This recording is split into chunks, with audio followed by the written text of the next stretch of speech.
Dr. Henry Chapman was sitting at his desk deep in the Republic Advanced Research Program Agency's Northern Complex, going over the latest scans from the debacle that just took place in Barnard's Star. 10 of their babies, the Fairbairn stilettos, were gutted in seconds. There was no salvaging them. They were all bound for the scrap heap. It wasn't even a fight. That goddamn Samuels person slaughtered them. No, that wasn't accurate. She could have slaughtered them, but instead did just enough damage to completely wreck them without a single death. Oh, more than a few people were in med pods, and a few of them will have their military careers come to an end due to what could only be described as extensive injuries. But nobody was killed. And what's worse, the ship now known as Gloria's Reaper escaped. God, he wanted that ship. He had absolutely no interest in the coup, any of them. He had only one thing that drove him: the acquisition of knowledge, more specifically knowledge that would further the Republic's capacity for self-preservation. He pushed his old-style glasses up, a very useful affectation. They constantly displayed augmented reality screens fed by any of several supercomputers and from a very advanced scanner built directly into the frame. He felt blind without them. His drive was borderline insane, but so was the situation in which the Republic found itself. He knew a very ugly little fact that most in the Republic did not. Technologically speaking, both the Republic and the Empire weren't just a little behind the bug. They were so far behind, it wasn't even funny. They only won, if you could call it that, by the strength of spirit of their combatants who threw themselves and their ships into a suicidal headlong fight against what should have wiped them out. The numbers didn't lie. Based on firepower and technology, we should have lost. The bugs should be converting Terra into another hive world at this very moment. And humanity? What was left of it should be huddling on whatever ships they could grab or packed nut to butt into the grand shipyard, hoping and praying that the bug didn't find that too. Yes, the Terran people and the Empires saved the day, but that victory was a truly Pyrrhic one, and next time they wouldn't win. The bug will be back, and at their rate of industrial production and technological development, when they do come back, they will have corrected their mistake. Their next fleet will be able to do the job. Hell, a fleet the quarter the size of the one they sent last time would be more than enough any time in the next few years. Humanity was doomed unless he could deliver the impossible, a century's worth of development in the next 5 years. Henry's war never stopped. He was still fighting it every single day. Taking another gulp of coffee, he ran the footage again. Those missiles were identified as ASGMF-30 anti-ship guided fusion missiles. He ran the analysis again. Because they were. Something had been done to them. Something fabulous. But what? He pulled up all the information he had on that missile. Theoretically, the missile was capable of the performance that he was seeing. It was theoretically possible, but he of all people knew the difference between theoretically possible and actually achievable. While the reactionless thruster used on that missile was capable of that power output and actually did achieve it during its final shield penetration burn, there was a reason why it waited until the final approach before it did so. There was no way that the missile could accurately and, far more importantly, safely acquire the target, correctly identify it as hostile, successfully arm the fusion device, and guide itself during the terminal burn. That level of acceleration required every amp from the battery pack, leaving nothing for guidance. It was only capable of doing that level of acceleration in a straight line. To hit a moving ship at any range with that power distribution, the missile would have to be able to see into the future, which was impossible. So how did they pull it off, and even more importantly to Henry, who pulled it off? He pulled up every single thing he had on Janistec. It wasn't any of those hacks. He was sure of it. Esmeralda was sharp, but this was quite beyond her or her cookbook anarchists. He played the raid of their corporate headquarters again and smiled. That poor little snake never failed to get a smile out of him. Wait, what did he know about that snake? His fingers flew across his keyboard. No, it wasn't the snake, probably. Still, he should send an agent out to chat with it, see if it knew anything about missiles. He typed in an order to make it happen, taking care to specify that it be a pleasant interview with a kind interviewer that was dealing with a friendly contact who we wanted to like us after the session was concluded. He definitely did not want to alienate either the snake or, much more importantly, his new employer, one of the shadow techs from which one ill word would silence entirely too many much-needed voices. It had taken years to get some of those people to open up, and one botched interview would send that entire sector so deep into the shadows he would never get them or their innovations back. All of this was made quite clear in the orders. He hated that he had to take care to do that, but he wasn't the only person for whom the war had never ended, and some of them had only gotten more twisted and monstrous with every year that passed. Staring down the barrel of extinction will do that to a person. It was getting more and more difficult to keep some of them in line. That reminded him. He pulled up the latest from Cerberus and frowned. It seems that a prospect was one of the two individuals that were taken from... Holy shit! It was them, wasn't it? Gloria was part of Sheila Donovan's crew, and her ship was almost certainly the one used for the jailbreak. That means they have the prospect. His fingers once again turned into blurs. Shaloran. He quickly pulled up everything he had on her and leaned back as his spectacles were flooded with information. "Quite the dark horse, aren't you, my little frog?" he muttered after a few minutes. The stories from the Federation were hyperbole-laden fluff, as per usual. But if even a fraction of it was true, she was far too dangerous to be loose and far too promising to allow to disappear. Wait, didn't they have some of her tech already? They did. He contacted the small arms division and called for a briefing. "Neutron star!" Lucky crowed as she slammed down her cards triumphantly. "Ugh!" Visha groaned as she let her cards slip from her fingers. "Why do I play this Fed nonsense?" "Because you are a generous soul." Lucky snickered as she gathered the loot. "Another hand?" "I can't afford it," Visha replied, "unless you feel like playing a game of chess first." "Not after the last." Lucky trailed off as she saw where the chessboard was being set up, a sensor hole. "Maybe one game. How much is this game gonna cost me?" "Just this," Visha replied, selecting just a few credits worth of basic commissary goodies. Lucky's ears pricked up. "Okay," she said dubiously. Visha wanted something, and it wasn't her stash of honey buns. Interesting. "I'm in," Lucky smiled. The pair walked across the common area to where the board was already being set up by some of Visha's crew, who then backed away as they sat. Lucky's ears were fully upright. Just her and Visha, huh? Something was definitely up. This was further confirmed as Visha's people shooed away the usual crowd of spectators that would gather for one of their epic confrontations. More than a little concerned, Tiz caught her eye, and Lucky just shrugged and nodded. "I have to admit," Visha said as she made her first move, "I thought you guys were having a little bit of fun with us with all of your talk about that Shaloran thing." "Oh, she's the real deal, all right," Lucky replied as she carefully pushed a pawn forward. "Of that I have absolutely no doubt," Visha replied. "You know who I am with, correct?" "Yeah. Well, we have people up there," Visha said quietly, "and your girl definitely is the real deal and then some." "Oh?" Lucky replied. "Do tell." Visha leaned forward. So did Lucky. "You know that place is literally airtight in orbit, the most secure facility there is, yes?" "So I've heard. Well, it is now just a little less secure." "What?" Lucky hissed.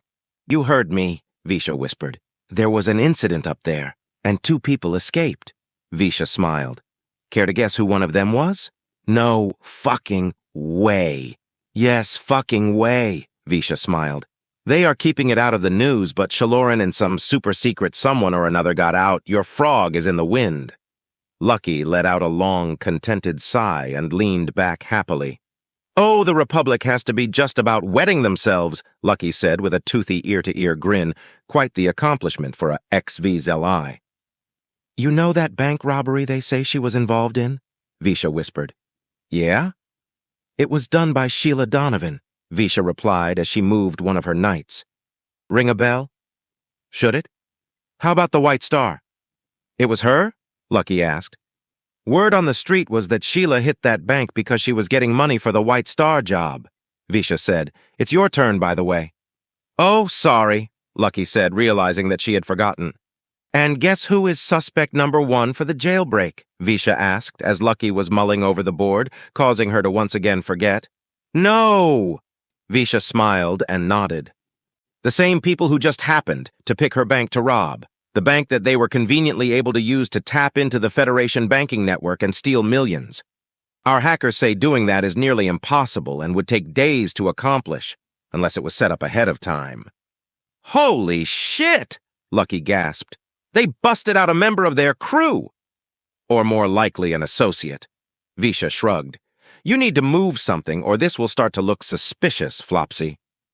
Well, hold off on the next orbital strike until I move, Void Lover, Lucky said as she studied the board. Visha just sat there, her eyes glittering like a teen who just got asked to prom.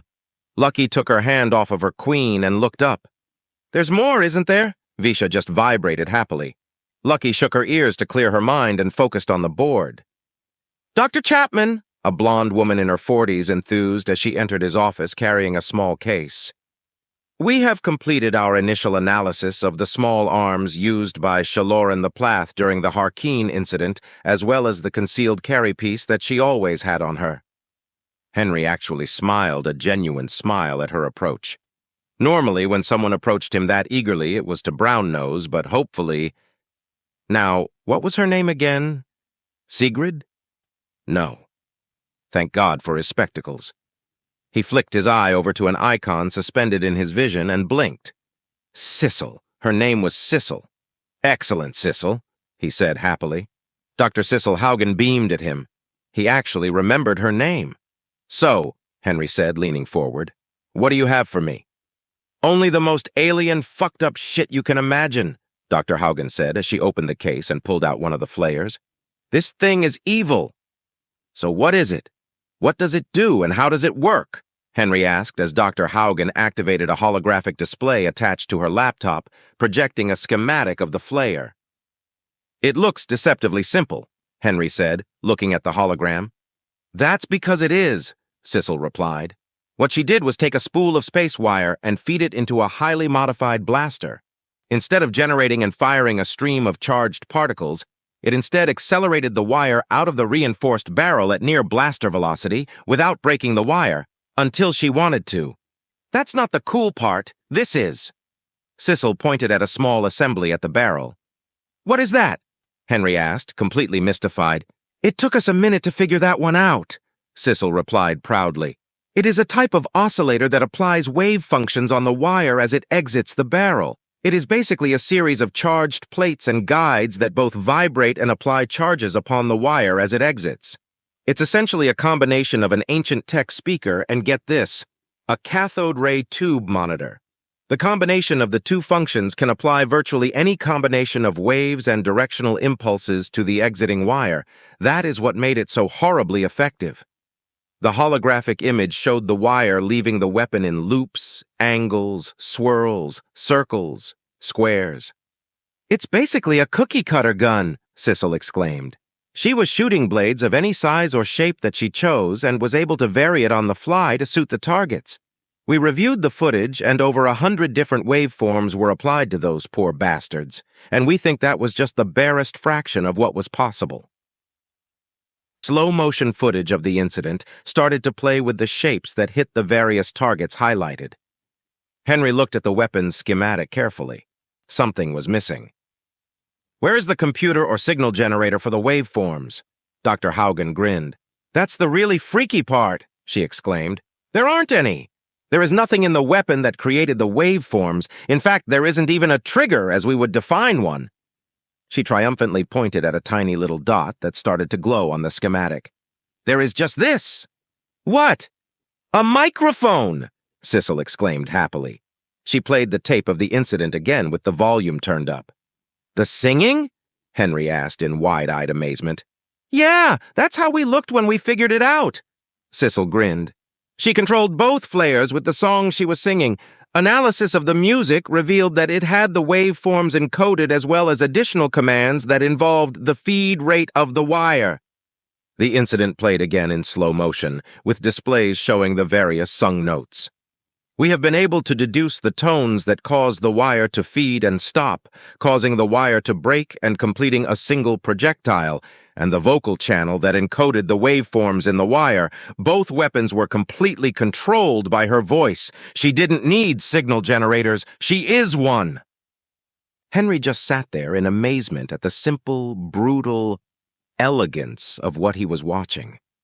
It was a simple concept, but the precision with which every single part had to be tuned and how they were tuned to work together to operate was beautiful. And Shaloran built 2 of them in just a few hours. It would take a team of engineers weeks, at least, to get something like this to work without blowing apart or ripping the hands off of the user. "It gets better," Dr. Haugen enthused, "or worse, depending on which end of this unholy beast you are facing." She pointed at the decoration on the side of the flayers. "That is the guts from a Taka Migraine Mach 3. A stunner?" "It was a stunner," Sissel beamed. "It is now a war crime. The signal from the stunner is fed directly into the blaster with no loss of signal quality and is amplified by approximately 50,000 times, turning what was a low-energy neural disruption signal into a high-power neural destruction signal. Any contact with any portion of that wire when that function is active will instantly kill any neural tissue, triggering instant cell death along the axons, or whatever signal carrier a species uses. If your body uses any electric or electrochemical mechanism to transmit information through the body, you are fucked." She ripped them into pieces for good measure, but they were probably dying the second the first few millimeters of wire hit them. "Jesus Christ," Henry muttered. That single function was beyond valuable. "It spreads out from the initial point of impact," Sissel said as she showed scans of the corpses. "Their central nervous system was destroyed all the way to their median ganglia line. It's the Threen version of having their spinal column cooked." Henry just looked at the scans in disbelief. They had tried boosting a neural disruption signal, but the more you try to boost it, the noisier it becomes. Beyond a certain point, you don't get a death ray. You just get an inefficient electron blaster bolt. The power levels necessary to cause this sort of damage should just burn everything before the signal can be transmitted, even with a melee weapon, which these strange pistols resemble as much as they resemble anything. Until today. Sissel was looking at him, eyes aglow. "And are you familiar with the particular signal that particular stunner uses to incapacitate its target, Dr. Chapman?" His eyes flickered across the virtual reality screens that hovered ever-present in his sight. He soon had the answer. Pain. The final scream of their nerves wasn't just threshold-level pain. It was the sort of agony that kills the very nerves that transmit their final scream. Sissel let out a giggly, nervous laugh when she saw his expression change. The neurochemical scans of the brains of the Threen showed, well, their last moments were not nice. We've never seen those levels of stress and pain in a Threen brain ever. That includes that one rather nasty starport accident a few years back. These flayers are worse than being burned alive. Much, much, much worse. I can't even imagine what it must have felt like. This thing was designed to punish them, torture them, utterly destroy them. Sissel's smile faded. I'm an atheist, but Satan himself or herself built these. I don't know, Henry smiled. I think it is more traditionally angelic, but then again, that label fits as well, doesn't it? What about that last one, the one she put through a deli slicer? We don't have the best footage, but it looks like the initial strokes were without the joy buzzer, Sissel replied. He was clearly still lucid for many of the initial cuts. She wanted him to know what was happening. God, I'm glad she's locked up. Henry smiled a thin smile in response. But, Sissel continued, right, here, she exclaimed as she paused the footage of the Threen boss getting disassembled. See his eyes roll back? That's when she burned him. She didn't let him get off light. Amazing that she kept him conscious that long, Henry mused as he viewed the carnage dispassionately. Actually, it looks like she waited for him to lose consciousness before using the neural burn to bring him back for the grand finale. Jesus. Remind me not to piss her off. He looked down at his notes. And what about her little purple, glitter-adorned, snub-nosed burner? He asked. Sissel shuddered as she carefully pulled it out of the case, still in a plastic bag. I don't like this thing one bit. It scares me. Is it worse than the flayers? It's different. Weird, she said, trying to find the right words. Alien. We are still trying to figure it out, actually. We only fired it once, and we dare not do it again. Why? It's an unholy mix of A-dime store stunner and, get this, parts from a microwave oven, and what we think might be a pocket sewing machine. She claims she learned it from a video game, but that is bullshit. This did not come from any video game anywhere, not in this century anyhow. The components are all jammed together in what appears to be no logical order, and the power has been boosted beyond the design limits of any single component. It should explode, but it doesn't. What it does is send a beam of what can only be described as coherent electrons downrange. Coherent electrons. It projects a beam of electrons all moving in a perfectly straight line, with no resistance, just like they were traveling down a superconductor, but there is no conductor. The electrons, while insanely high voltage, make no attempt to travel to ground until it hits the target, at which time they punch through insulators like a kinetic projectile trying to continue along their pre-existing path, still not trying to go to ground until something gives, and they then remember that they are in fact electrons and start behaving normally. Until whatever happens, they act more like a high-velocity laminar flow fluid than anything else. We don't understand. And of course, they carry a murderously amplified universal neural disruption signal because that's just how she rolls. Not much has to get through to be absolutely lethal to most life forms. We think. The weapon was only fired twice that we know of, and it instantly killed both targets. We don't have access to the victims, but we are fairly certain they didn't die from anything traditional. Video footage shows them just falling without even a twitch. They just went down hard, and never moved again. We need more data, Henry replied. Why haven't you fired it again? Each time it fires, it breaks down further, Sissel replied. It was clearly intended for a limited number of shots, its longevity sacrificed for pure lethal power. Until we know more, each shot could be its last, and that last shot could destroy the device. It's probably why she built the flares to take on multiple opponents. We should at least— Nope, Sissel replied firmly. I'm not even shooting a lab rat with that nightmare. Not until we know what it actually does to the target. Now send me a Porky or the right Terran, and I'll pop a cap in their ass, but I'm not doing it to some innocent animal, not after what those fucking flayers did to the Threen. I will see what I can do, Henry replied calmly. I'm sure we can find an appropriate volunteer somewhere.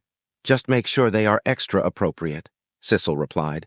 I have no idea what this thing will do to somebody, but I'm pretty sure it will be truly messed up. And from what I've read, the Plath are supposed to be these sweet little garden gnomes, Sissel said, shaking her head, as well as what can only be described as technologically backward, if you can believe it. So we've been led to believe, Henry replied. Then again, this one is supposedly an aberration, actually an abomination if their planetary media is to be believed. They actually have a religious urban legend, not officially part of their religion, that states that a deal was struck between a figure known as the Great Prophet and the Befouler, their devil. The bargain was that one individual in each generation would belong to the Befouler and would contain all of the evil and corruption of their entire race. Most Plath scholars and theologians believe this to be a means for people to explain the occasional violent or evil act that would sometimes happen in an otherwise unbelievably peaceful race. Henry displayed a picture of Shaloran in one of her frilly homemade Little House on the Prairie dresses with a huge ribbon on her head, smiling a big, nervous smile. She doesn't look the part, but you know what, Sissel, Henry said with a smile. I think that maybe, just maybe, there might just be something to that legend after all. If you love engaging stories like this, make sure to like, subscribe, and turn on notifications to stay updated with all the latest episodes from FY Stories.